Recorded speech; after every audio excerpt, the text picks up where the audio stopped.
رمضان رحمت کا سامان، رمضان بخشش کا اعلان، مدنی مذاکرہ علم و عمل کا جہان۔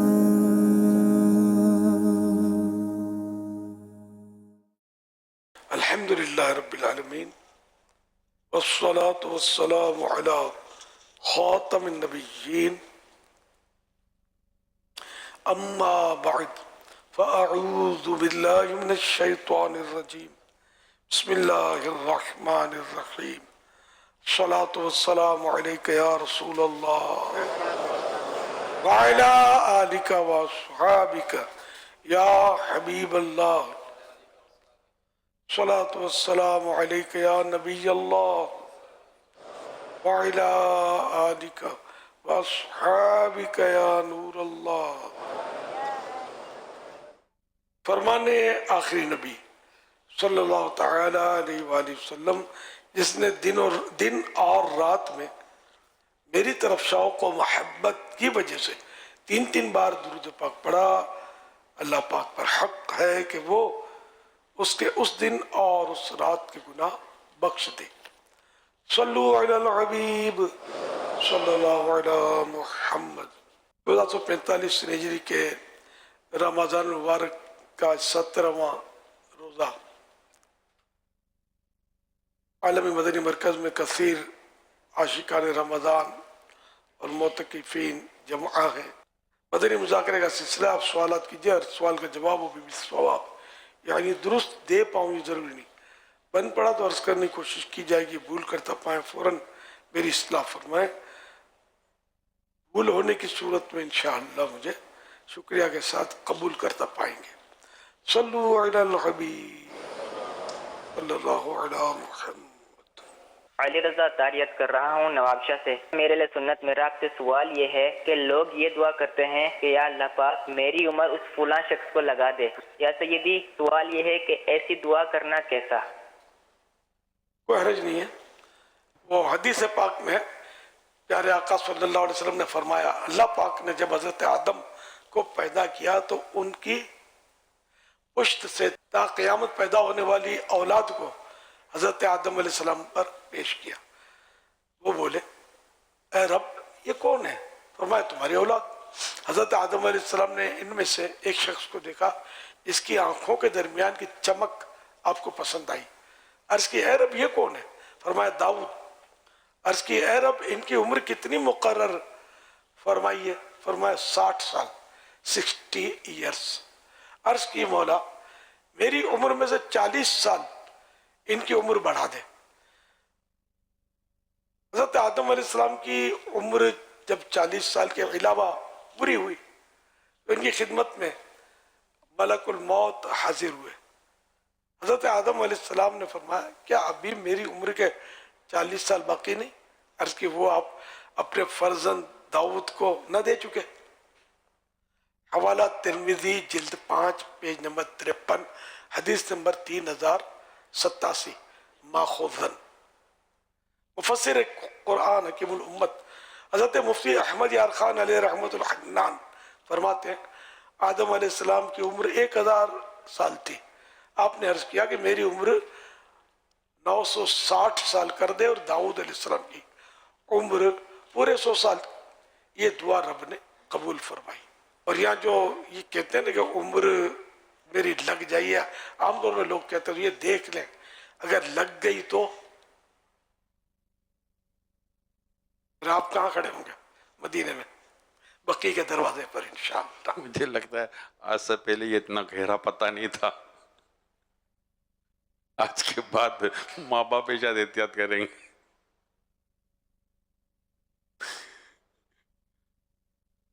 اللہ کے پیارے پیارے آخری نبی صلی اللہ علیہ وسلم کی ملاقات چند بچیوں سے ہوئی جو گا رہی تھی اور یہ کہہ رہی تھی کہ ہم تمہیں اپنی زندگی بخشتی ہیں، تم ہمیں بخشو۔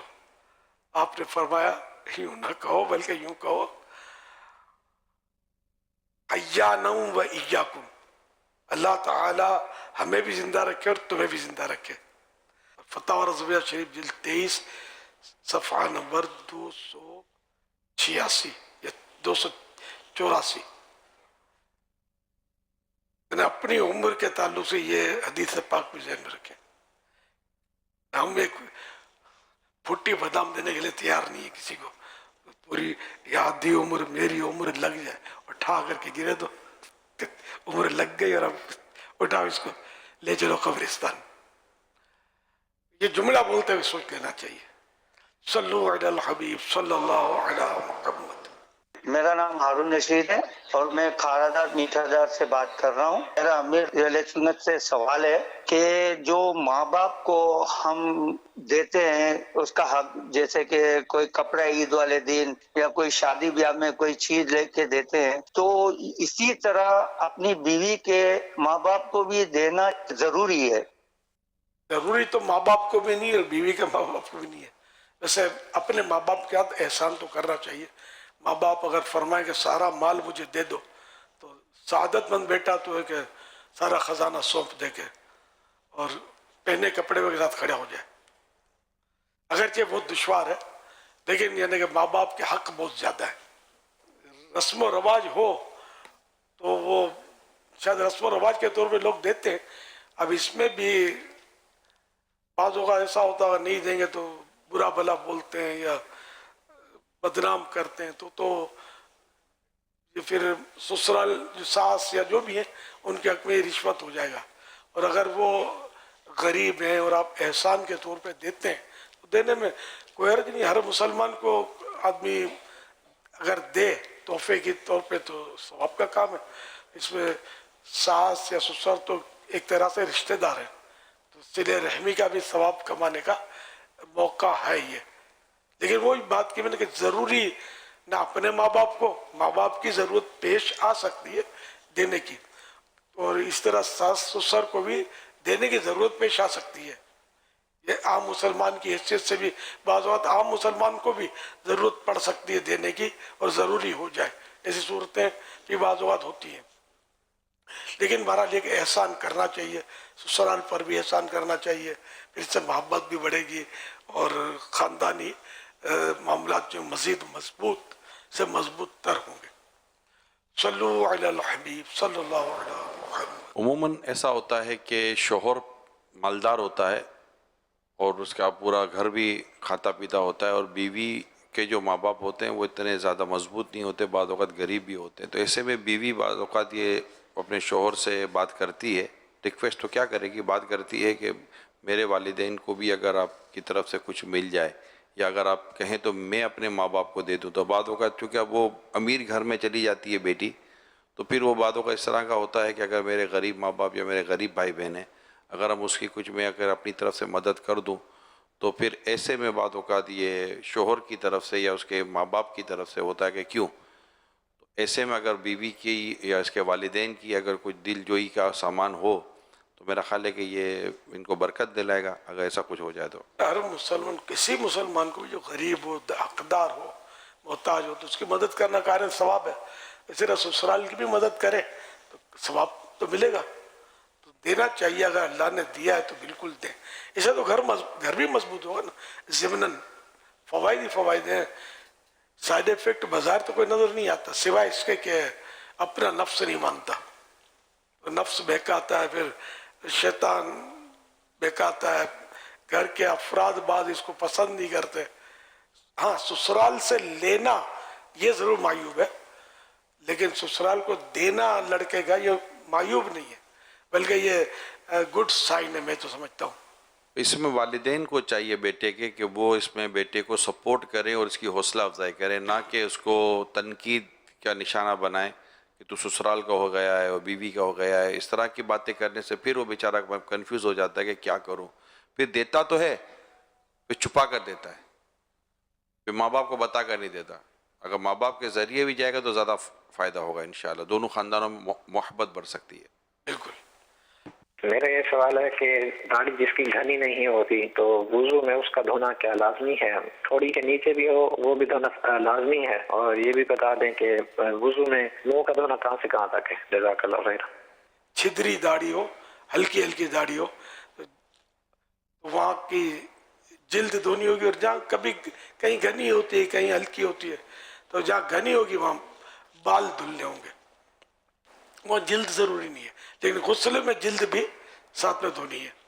اور منہ کی حد یہ ہے کہ جہاں سے سر کے بال جمنے شروع ہوئے، عموماً جو جہاں سے بال جمتے ہیں، اب بعض تو قدرتی گنج ہوتی ہے، لیکن گنج میں بھی پہچان ہو جائے گی کہ وہ یہاں بال ہونے چاہیے یا ہوتے تھے یا ہوتے ہوں گے، خیر تو یہاں سے مطلب بال جہاں سے قدرتی جمتے ہیں وہاں سے لے کر یہ ٹھوڑی ہے نا ادھر گڑا، یہ ٹھوڑی تک، اور یا یہ کان کا یہ ابھرا ہوا حصہ ہے، کان پٹی کہلاتی ہے، یہ ساری جو گولائی ہے نا یہ سب یعنی چہرے میں شامل ہے، تو یہ دھوئی جائے وضو میں، غسل میں تو فرض ہے۔ صلو علی الحبیب صلی اللہ علیہ وسلم۔ بہت غوث ہیں، کہتے ہیں کیا مرنے کے بعد روح 40 دن تک گھر میں رہتی ہے؟ گھر میں رہتی تو نہیں ہے، وہ روح کے مقامات جدا جدا ہے، مسلمان کی روح جو ہے اپنے حسب مراتب مختلف مقامات پہ رہتی ہے، جیسے زمزم شریف کے کنویں پر بھی رہتی ہے، اور سب سے اعلیٰ درجہ جو ہے وہ اعلیٰ علیین، جہاں انبیاء کرام علیہ السلام کی مبارک روحیں تشریف فرما ہوتی ہیں، اور دیگر نیک بندوں کی بھی اللہ جن کی چاہے تو اعلیٰ علیین میں ان کو رکھا جاتا ہے۔ جہاں بھی ہوں اپنے بدن سے ان کا رابطہ رہتا ہے، اللہ پاک جب چاہے وہ روح کو لوٹا کر اس کو مطلب ہے کہ جیسے سلام کرتے ہیں تو نا وہ روح لوٹائی جاتی ہے، وہ سنتے ہیں، جواب دیتے ہیں میت دن کو اللہ اجازت دے۔ حمزہ راجہ کہتے کیا عورت اعتکاف گھر میں کرے تو وہ اپنے شوہر بھائی وغیرہ کے سامنے آ سکتی ہے؟ کیا گھر کے کام کاج بھی کر سکتی ہے؟ سب کچھ کر سکتی ہے جو جائز کام ہے، کوئی پابندی نہیں ہے۔ مسجد بیت اور یہ مسجد ان میں فرق ہے، یہ تھوڑی ہے کہ مطلب ساروں سب سے رشتہ ناتا توڑ کے کونا پکڑ کے بیٹھ جائے، گھر کے کام کاج بھی کر سکتی ہے وہاں بیٹھ کر، جس میں مطلب ہے کہ وہاں گندگی نہ ہو۔ گندگی کرنا بہتر نہیں ہے، مسجد میں گندگی کرنا حرام ہے، لیکن مسجد بیت میں بہتر یہ کہ گندگی نہ کرے، اگر گندگی ہوئی بھی تو گناہ نہیں ہے۔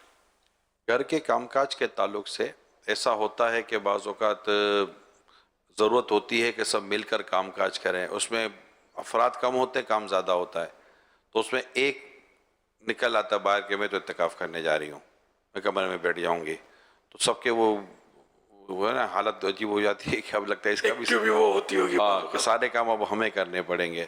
تو ایک تو اس میں یہ کہ آپس کے انڈرسٹینڈنگ کیسے کرنی چاہیے، کیونکہ گھروں میں پھر اس طرح مسائل بھی نہ ہو اور اللہ کرے کہ خوش دلی کے ساتھ یہ ثواب مل سکے، خوش دلی سے یہ نیکی کی جا سکے۔ تو کیا ایسا ہو سکتا ہے کہ یہ کچھ اپنے حصے کے کام لے لیا کرے، اور یہ مجھے جیسے مثال کا تو پیاز کا کام ہے، سبزی صاف کرنی ہے، فلاں کرنا ہے، فلاں کرنا ہے، فلاں کرنا ہے، اور برتن دھونے تو نہیں جائے گی باتھ روم میں، جو وہاں بیٹھ کر کچھ کام لیے جا سکتے ہیں تاکہ کوئی تسلی سی ہو جائے، چاول صاف کر لیے۔ ہاں بالکل کریں، کرنا چاہیے، ویسے بھی کون سا مطلب 12 گھنٹے وہ کوئی بھی معتکف تسبیح پڑھتا رہے گا، تلاوت کرتا رہے گا، اتنا وقت تو عام طور پہ آدمی نہیں، مطلب عبادت خود اعتکاف خود عبادت ہے، تو وہ تو مطلب وہ آدمی سوچتا ہے کہ ٹائم پاس ہو۔ یہ اب دیکھو اعتکاف میں یوں لگے رہتے ہیں نا، یوں لگے رہتے ہیں، کرتے رہتے ہیں نا، ٹائم تو پاس کرنا ہے نا ان کو۔ اچھا یوں بعض لوگ تلاوت بھی کرتے ہوں گے، یہ بھی ہے، دعائیں پڑھتے ہوں گے اس میں دیکھ دیکھ کے، یہ صحیح ہے، فالتو ادھر ادھر کے مطلب نہ دیکھے جائیں، گناہ بھرے تو ظاہر کبھی بھی نہ دیکھے جائیں کہیں بھی۔ نماز جمعہ کے وقت خرید و فروخت کرنے کا کیا حکم ہے؟ جمعے کی اذان ہو جائے تو مسجد کی طرف چلو، اس میں راستے میں خرید و فروخت کرنا بھی ممانعت ہے اس کی بھی۔ یہ اذان میں بھی ہوتا ہے، خطبے کی اذان یا اس سے پہلے کی اذان؟ پہلی اذان سنتے ہی جمعے کی نماز کے لیے کوشش شروع کر دینا، یہ واجب ہے۔ کھا رہا ہے تو فوراً نمٹا لے، تب بس جلدی جلدی چلو مسجد، چلو مسجد، چلو مسجد کا رخ کرے۔ جہاں جمعہ پڑھنا ہے وہاں کا رخ کریں. محمد ساجد معلوم کرنا چاہتے ہیں جس لاکٹ پر پیارے آقا صلی اللہ علیہ وسلم کا نام لکھا ہوا ہو اسے برکت کے لیے پہننا کیسا ہے؟ اب دھات کا ہے، اگر میٹل کا ہے تو مرد تو نہیں پہن سکتا. عورت البتہ پہن سکتی ہے، لیکن یہ کہ پھر واش روم میں جانا یا اس طرح کی بے ادبیوں کا اندیشہ رہے گا. برکت کے لیے پہننا ہے تو کاغذ پہ لکھ کر پلاسٹک کوٹنگ کر کے تعویذ بنا کر چمڑے یا ریگن میں سی کر بھلے پہنے، جیسے تعویذ عام طور پہ پہنے جاتے ہیں. حافظ عبد القادر معلوم کرنا چاہتے ہیں آدھی دھوپ اور آدھا سایہ ان میں بیٹھنا کیسا؟ منع ہے حدیث پاک میں کہ جب سائے میں بیٹھے تو اب دھوپ بھی آنے لگی تو وہاں سے اٹھیا. شیخ فروخ کہتے بیوی کی وفات کے بعد سسرال والوں سے رشتے و تعلقات رکھنے کا کیا حکم ہے؟ رکھنا چاہیے، اس میں مطلب رشتہ ان سے توڑ دینے کی ضرورت کیا ہے؟ محبتیں قائم رہیں شریعت کی حد میں رہ کر. اب جیسے بیوی کی بہن ہے تو اس سے تو تعلقات رکھنے کی ضرورت بیوی کی زندگی میں بھی نہیں تھی، اب بھی نہیں، کہ وہ تو اجنبیہ ہوتی ہے نا. بیوی کے مرنے کے بعد بعض اوقات اولاد تو ہوتی ہے. اب اولاد ہوتی ہے تو وہ جو بیوی کے والدین ہیں وہ اس کے نانا نانی ہیں نا، تو اس کے جو بھائی ہوتے ہیں وہ اس کے ماموں ہوتے ہیں. تو یوں آپ کو کہیں نہ کہیں کسی نہ کسی وقت کہیں نہ کہیں رشتوں میں آتے جاتے ہوئے ان کے نانا نانی کی، ان کے ماموں کی یا ان کے خالہ وغیرہ کے تعلق سے ایک رشتہ قائم رکھنا ہی پڑتا ہے، کیونکہ وہ بچوں کا تو وہاں تعلق قائم ہی رہتا ہے. تو ایسا ہی انداز ہونا چاہیے، نہ دادا دادی کے گھر کی کوئی نفرت پیدا ہو نہ نانا نانی کے گھر کی کوئی نفرت پیدا ہو، کیونکہ ان کو بچے کو تو ضرورت دونوں خاندانوں کی پڑے گی. تو سلطان راؤ تاریخ پیدائش کے حساب سے نام اور پتھر کا معلوم کرنے کی کیا شرعی حیثیت ہے؟ یہ کرتے تو ہیں اس طرح، مطلب تاریخ کے ساتھ نام رکھتے ہیں پتھروں. اب تاریخ میں نام رکھنے میں یہ کہ رزق ہے کون سا نام بنے. نام بس انبیاء کرام کے ناموں پر سب سے بہتر یہ کہ اللہ کے ناموں پر عبد الرحمن عبداللہ یہ رکھے جائیں بچے کے نام. سرکار صلی اللہ علیہ وسلم کے مبارک نام محمد احمد، محمد یا احمد یہ رکھے جائیں سرکار صلی اللہ علیہ وسلم کی محبت کی وجہ سے اور سرکار صلی اللہ علیہ وسلم کے مبارک نام سے برکت حاصل کرنے کے لیے. یہ فضیلت والے نام ہیں، پکارنے کے لیے بھی ہے. صحابہ کرام اولیاء کرام وغیرہ کے ناموں پر رکھے جائیں. لوگ یونیک نام کے مطلب شوق میں بعض وقت بہت غلط سلط نام رکھ رہے ہوتے ہیں. ایسا نہیں کرنا چاہیے. جو بھلے یونیک ڈھونڈے آپ، صحابہ کرام کے نام بھی ایک تعداد ہے صحابہ کرام کے نام کی جو اب ہمارے لیے یونیک ہی ہیں، پتہ ہی نہیں ہے کسی کو. ہوتا ہی ہے کہ یونیک. اب یونیک کیوں رکھ رہے ہیں؟ اس میں بھی حب جاگ کا عنصر لگتا ہے. ویسا یہ نام کہاں سے آیا ہے؟ بڑا صحیح ہے، ہوشیار ہے، خدا نام ڈھونڈ کے لایا. یہ مزہ آتا ہے ذرا. یونیک نام رکھنے میں ہر صورت میں حب جان نہیں ہے. شرن جائز ہے، اگر نام جائز ہے تو یونیک بھی جائز ہے. لیکن میں نے کہا عنصر ایک یہ بھی ہو سکتا ہے بہرحال کہ حب جا داخل ہو جائے. اتنے مشکل نام ہوتے ہیں کہ گھر کے چلے جو جوان ہوتے ہیں وہ تو لے لیتے ہیں، گھر کے بڑے بوڑھوں کو نام لینا نہیں آ رہا ہوتا تو رکھا کیا ہے اس کا نام. یہ تفریح ہوتی ہے اس میں. آپ نے جو نام رکھا وہ یونیک ہے. اور دادی اور نانی اور دادا نانا جو ہے نا یہ کچھ اور بدل کے بولیں گے تو کی کر کے ہنسیں گے. ایک تفریح کا ماحول نکلتا ہی نہیں ہے وہ نام. تفریح کا ماحول. امیر علیہ سنت کی بارگاہ میں یہ سوال ہے کہ امیر علیہ سنت ڈکار آئے تو کیا پڑھنا چاہیے، ارشاد فرما دیجیے. اور امیر علیہ سنت سید ازارہ میری خالہ کی بیٹی جو 8 سال کی ہیں ان کو نمونیا ہو گیا ہے، آج دوسرا دن ہے، وہ ایڈمٹ ہے اسپتال میں ICU میں ہے. تو آپ دعا فرما دیجیے اور افطار کے وقت ان کا نام لے کے خاص دعا کر دیجیے گا. اللہ پاک ان سیدوں کے صدقے ہمیں ایمان پہ موت عطا فرمائے. آمین. اللہ پاک بچی کو شفا کاملہ عاجلہ نافعہ عطا فرمائے.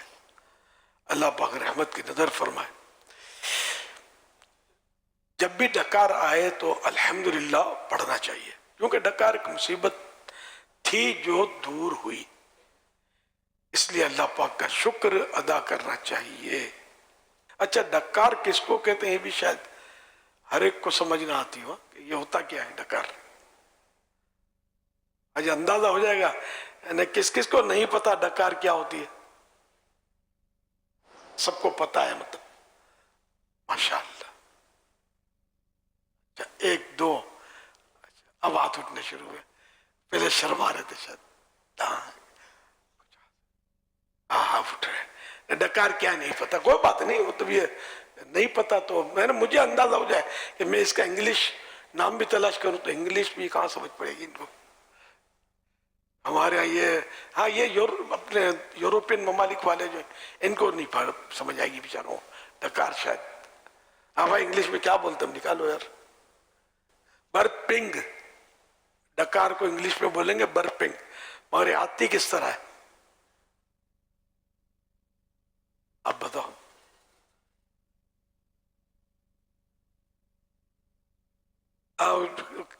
جو زیادہ کھاتا ہے اس کو آتی ہے، اب یہ بیماری سے بھی آتی ہے، اب مجھے بار بار آتی ہے، یہ شاید ایج فیکٹر ہوگا۔ تو اب یار کھاتے تو ہیں ظاہر، جوانی میں تو بہت کھایا ہے، اب تو وہ صورتحال، اب لکڑ ہضم پتھر ہضم میدا تو رہا نہیں ہے، اب ڈر ڈر کے کھانا پڑتا ہے۔ خیر تو یعنی یہ ڈکاریں جو ہیں یہ زیادہ کھانے پینے سے آتی ہیں۔ ہاں پیٹ میں جو گیس جمع ہو جاتی ہے یہ بھی نکلتی ہے منہ کے ذریعے، اس سے وضو نہیں ٹوٹتا، تو یہ ایک مصیبت ہے، اندر سے یہ مصیبت نکل آتی ہے، تو اللہ کا شکر ادا کریں الحمدللہ۔ میرا نام عدنان چشتی ہے، میں چشتیاں شریف سے بول رہا ہوں۔ میرا امیر اہل سنت سے یہ سوال ہے کہ جو گندم اپنے گھر کے استعمال کے لیے بوئی جاتی ہے کیا اس پر عشر ہوگا؟ گھر کے لیے اگر کاشت کی ہے، سبزیاں لگائی ہیں تو اس پہ عشر ہے یا نہیں؟ تو اس پر تو عشر ہے، چاہے وہ گھر کے لیے لگائی ہوں چاہے وہ بیچنے کے لیے ہوں، زمین کی پیداوار کے اوپر عشر ہوگا۔ فرق سمجھانا پڑے گا، گھر کے اندر لگائی ہے جی گھر کے اندر ایک لگائی اور وہ استعمال ہو رہی ہے، اور ایک ایک باہر لگائی ہیں جیسے کھیتوں میں لگتی ہیں، اور وہ ان کے دو الگ الگ مقاصد ہو سکتے ہیں، کوئی بیچنے کے مقصد سے، کوئی اپنے گھر کے استعمال کے لیے یا کوئی تقسیم کرنے کی نیت سے رکھتا ہے، تو اس میں زمین کی پیداوار کے اوپر عشر ہوگا۔ وہ گھر کے اندر جو بنا لیا اپنے تو اس پر عشر نہیں ہوگا۔ اب گھر کے اندر کسی نے فصل اگائی کسی بھی طرح کی اور اپنے استعمال کے لیے اگائی، اس پہ گھر عشر میں استعمال ہوگی، اور آپ چشتیاں کی وجہ سے اپنے آپ کو اگر چشتی کہتے ہیں تو پھر چشتی نہیں کہلاتے چشتیاں والے، بلکہ چشتی وہ کہلاتے ہیں جو حضور خواجہ غریب نواز رحمت اللہ علیہ کے سلسلے میں مرید ہوتے ہیں۔ صلو علی الحبیب صلی اللہ علیہ محمد۔ امیر اہل سنت نے آپ سے ایک سوال کرنا ہے، اگر روزے کی حالت میں سر درد ہوئے تو ماتھے میں وکس لگا سکتے ہیں؟ پلیز کوئی جواب ارشاد فرما دیجیے، جزاک اللہ خیرہ۔ سر میں درد ہو تو وکس، ہاں بام، ہاں لگا سکتے ہیں، سر میں تیل بھی ڈال سکتے ہیں، بام بھی لگا سکتے ہیں، سر پہ یہاں بام لگا سکتے ہیں، لگاتے ہیں نا یہاں تو کوئی حرج نہیں اس میں۔ صلو علی الحبیب صلی اللہ علیہ وسلم۔